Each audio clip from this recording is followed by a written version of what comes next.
युग और अमृत जो होते हैं वो प्लान कर रहे हो, तभी वहाँ पर फिर निमृत आ जाती है।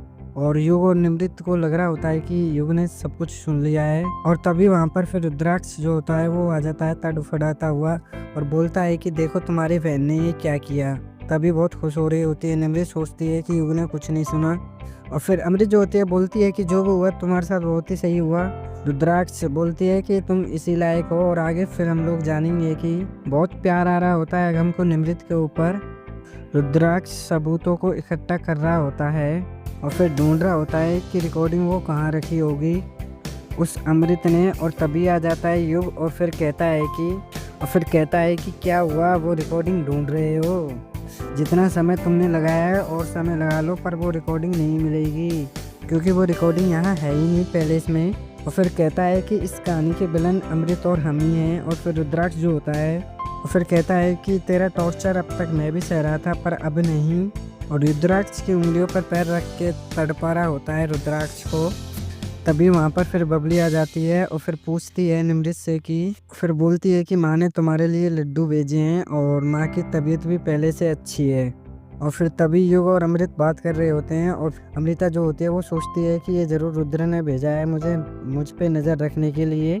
रुद्राक्ष जो होता है वो बात कर रहा होता है फ़ोन पे अपने लोगों से और फिर बोलता है कि उस अमृत की जमानत कैंसिल करो चाहे कितना भी पैसा लग जाए, और बोलता है कि वो चाहे कुछ भी हो जाए वो वापस जेल में जानी चाहिए।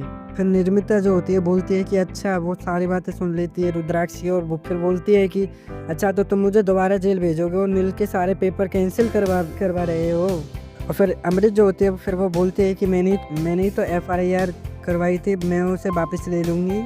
और फिर निमृत जो होती है वो बोलती है कि कुछ नहीं होगा। फिर आगे जो रुद्राक्ष होता है फिर वो बोलता है कि ये मत करो, वो नागिन है नागिन।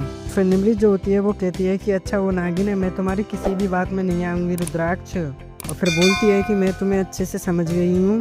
और फिर अमृत जो होती है बोलती है कि मुझे पता चल गया है कि तुम किस टाइप के हो। फिर रुद्राक्ष जो होता है वो सोच रहा होता है और फिर अमृत जो होती है फिर वो बता रही होती है इस कहानी का क्लाइमैक्स। और फिर अमृत और ये होते हैं फिर वो एक प्लान बना रहे होते हैं कि कौन कौन से स्टेप और कहाँ कैसे करने हैं, प्लान के साथ काम भी कर रहे हैं। और दोनों लोग जो होते हैं फिर वो आपस में बातें कर रहे होते हैं और कैसे क्या प्लानिंग होती है, वो सारी प्लानिंग रची होती है अमृत ने। और फिर सारी प्लानिंग बताने के बाद एक एक बात को समझाने के बाद फिर युग से बोलती है कि बताओ तुम्हें मेरी प्लानिंग कैसी लगी। और फिर युग जो होता है वो बोलता है कि बहुत सही, एक्सीलेंट दिमाग है तुम्हारा। और फिर आगे हम लोग देखेंगे कि नक्शल जो होता है उसमें कटअप का निशान बना देती है निमृत और फिर तभी वहाँ पर आ जाती है निमृत। इस वीडियो में इतना ही, मिलते हैं नेक्स्ट वीडियो में, तब तक के लिए bye bye and take care. अगर वीडियो पसंद आई हो तो लाइक कीजिएगा और चैनल को सब्सक्राइब भी कर लीजिए।